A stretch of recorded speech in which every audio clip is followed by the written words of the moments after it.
नाशकात भोंदू अशोक खरात प्रकरणात गुन्ह्यांची संख्या आता वाढलेली आहे। आणखी 3 गुन्हे दाखल झाले असून आता एकूण 6 गुन्ह्यांची या प्रकरणी नोंद झालेली आहे। लैंगिक शोषण आणि फसवणुकीच्या तक्रारींमध्ये वाढ होत असल्याचं दिसतंय। पोलिसांकडून आता पीडित महिलांसाठी हेल्पलाईन नंबर सुद्धा जारी करण्यात आलेला आहे।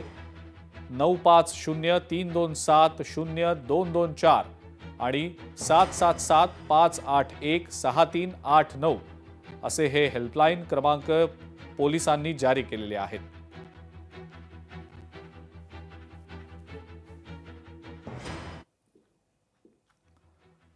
अशोक खरात प्रकरणामध्ये आता तब्बल 5 तासांपासून खरातची चौकशी सुरू असल्याचं समजतंय।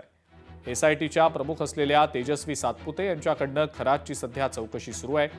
पोलिसांकडनं अशोक खरातचं कार्यालय आणि इतर कागदपत्रांची तपासणी करत सबळ पुरावे गोळा केले जात आहेत।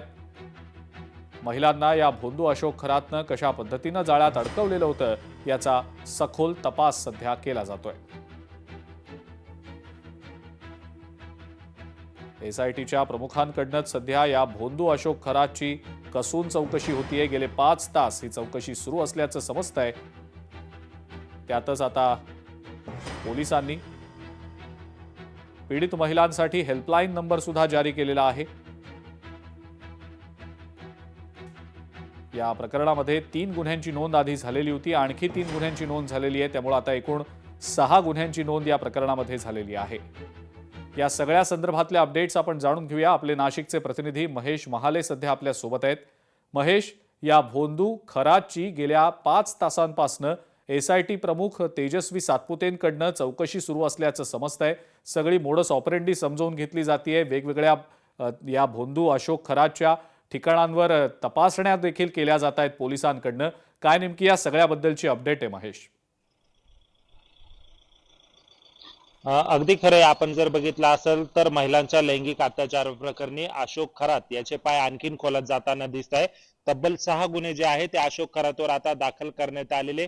यामध्ये महिलांवरील लैंगिक अत्याचार असेल, गरोदर महिलेवर अत्याचार असेल किंवा गर्भपात असेल, असे वेगवेगळे जे गुन्हे आहेत ते खरं तर अशोक खरात याच्यावर दाखल करण्यात आलेले। या सगळ्या प्रकरणी खरं तर एसआयटी कडनं देखील अशोक खरातची जी आहे ती चौकशी सुरू करण्यात आलेली। काल देखील 7 तास त्याची चौकशी करण्यात आलेली होती। आज 5 तासाहून अधिक काळ झाला तरी अशोक खरात याची जी चौकशी आहे ती सुरू आहे। यामध्ये जर आपण बघितलं असेल तर त्याच्या मिरगाव येथील ईशान्येश्वर मंदिरातील प्रसंग असतील किंवा नाशिक मधले जे ओकस प्रॉपर्टी होते ज्यामध्ये बसून तो महिलांवर लैंगिक अत्याचार करायचा, अशा ठिकाणी जाऊन खरतर पोलिसांनी पडताळणी केलेली, पीडित महिलांना त्या ठिकाणी घेऊन गेलेले होते। आणि दुसरीकडे या सगळ्याचा एसआयटी अशोक खरातची जी आहे ती वेगवेगळ्या पद्धतीने जी आहे ती चौकशी करत आहे। याच्यामध्ये आतापर्यंत त्यांनी किती महिलांवर लैंगिक अत्याचार केले तो एक प्रसंग असेल, त्याचे या मोठ्या लोकांसोबत, उद्योजकांसोबत, व्यावसायिकांसोबत कसे संबंध आले ते असतील, त्याच्या कर्मचाऱ्यांच्या संदर्भातील असतील, अशा वेगवेगळे जे पैलू आहे त्यांच्या बाबतची जी सखोलता चौकशी आहे ती अशोक खरातकडनं केली जाणार आहे। आणि दुसरी बाब म्हणजे अशोक खरातचे जे मालमत्ता जी आहे ती जवळपास 500 कोटींच्या देखील पुढे आहे।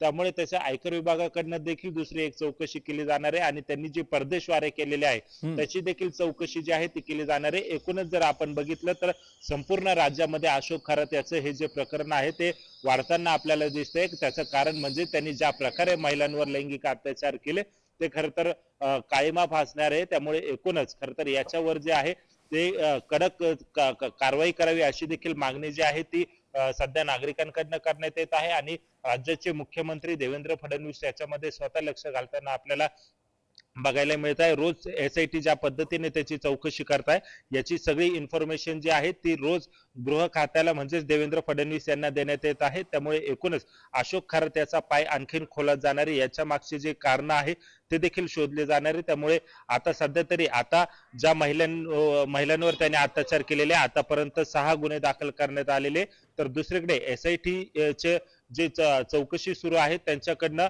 पीडित महिलांसाठी एक हेल्पलाईन देखील जारी करण्यात आलेली आणि पीडित महिलांना समोर येण्याचं आव्हान जे आहे ते चौकशी पथकाकडनं करण्यात आलेलं आहे। त्यांची कुठलीही ओळख समोर येऊ देणार नाही याची देखील खातरजमा जी आहे ती पोलिसांकडनं करण्यात येते. त्याच्यामुळे एकूणच अशोक खरात याची ज्या अडचणी आहेत त्या आणखीन वाढण्याची शक्यता नाकारता येत नाही. बिलकुल बिलकुल महेश, धन्यवाद. सविस्तर माहिती आपण दिलीत त्याबद्दल आणि या प्रकरणासंदर्भातले अपडेट्स तुमच्याकडनं सातत्यानं जाणून घेणारच आहोत.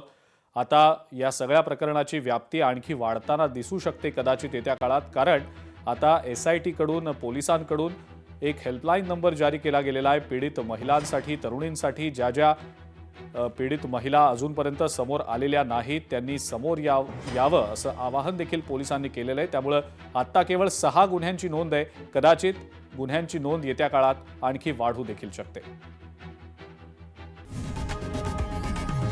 लोकशाही मराठी ऐका, पहा, जागरूक रहा.